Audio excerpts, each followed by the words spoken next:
বৈষম্য বিরোধী ছাত্র আন্দোলন চলাকালে গত জুলাই আগস্টে শিক্ষার্থীসহ সাধারণ মানুষের ওপর নির্বিচারে সরাসরি গুলি চালিয়েছিল পুলিশ। পুলিশের গুলি আর আওয়ামী সন্ত্রাসীদের হামলার ঘটনায় শিক্ষার্থীসহ বিভিন্ন শ্রেণী পেশার অন্তত 1000 মানুষ নিহত হন। আর এসবের মাস্টারমাইন্ড হিসেবে কাজ করেছেন সাবেক স্বরাষ্ট্রমন্ত্রী আসাদুজ্জামান খান কামাল, যার সরাসরি নির্দেশে পুলিশ সদস্যরা এক প্রকার বাধ্য হয়ে ছাত্র জনতার বুকে গুলি চালায়। আন্দোলনের সময় হত্যাযজ্ঞে সরাসরি মদতদাতা হিসেবে সাবেক স্বরাষ্ট্রমন্ত্রীর নামে এখনও পর্যন্ত বিভিন্ন থানায় 837টি মামলা দায়ের করা হয়েছে। স্বজন হারানো মানুষগুলোর দাবি সাবেক এই মন্ত্রীর সর্বোচ্চ বিচার নিশ্চিত করা।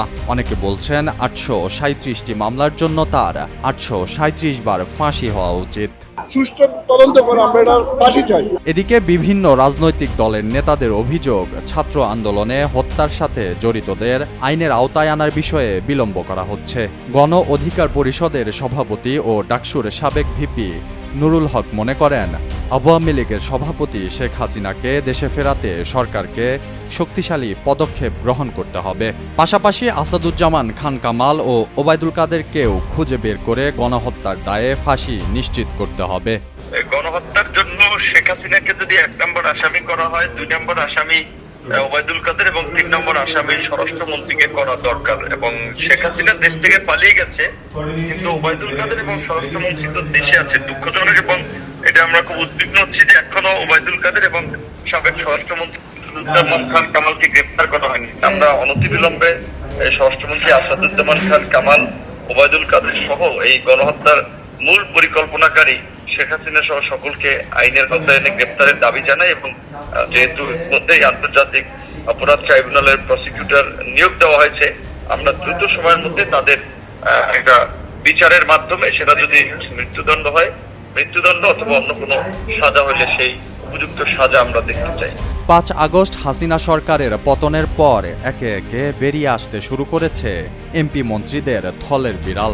শুধু ছাত্র হত্যাই নয়, সাবেক স্বরাষ্ট্রমন্ত্রীর বিরুদ্ধে দুদকে জমা হওয়া অভিযোগপত্রে বলা হয়েছে, আসাদুজ্জামান খান কামাল স্বরাষ্ট্রমন্ত্রীর দায়িত্ব পাওয়ার পর থেকেই ঘুষ হিসেবে বস্তায় বস্তায় টাকা নিতেন। পুলিশ, মাদকদ্রব্য নিয়ন্ত্রণ অধিদপ্তর, কারা অধিদপ্তর ও ফায়ার সার্ভিস থেকে আদায় করা হতো এই টাকা।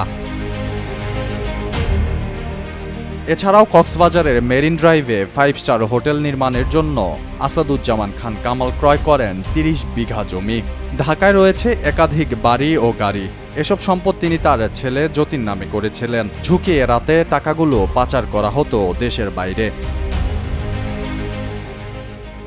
অভিযোগ রয়েছে, বিভিন্ন জেলায় পুলিশ সুপার নিয়োগে সর্বনিম্ন 1 কোটি টাকা থেকে 5 কোটি টাকা পর্যন্ত ঘুষ নিতেন সদ্য সাবেক এই স্বরাষ্ট্রমন্ত্রী। মন্ত্রীর এই সিন্ডিকেটের আশীর্বাদ ছাড়া পুলিশের কেউ কোনো জেলা বা গুরুত্বপূর্ণ পদে পদায়ন পেতেন না। সাধারণ মানুষসহ বিভিন্ন মহলে দাবি উঠেছে, স্বৈরাচারের অন্যতম সহযোগী সাবেক এই স্বরাষ্ট্রমন্ত্রীকে অবিলম্বে গ্রেফতার করে সর্বোচ্চ শাস্তি মৃত্যুদণ্ড নিশ্চিত করতে হবে। মাহদি হাসান, কালের কণ্ঠ।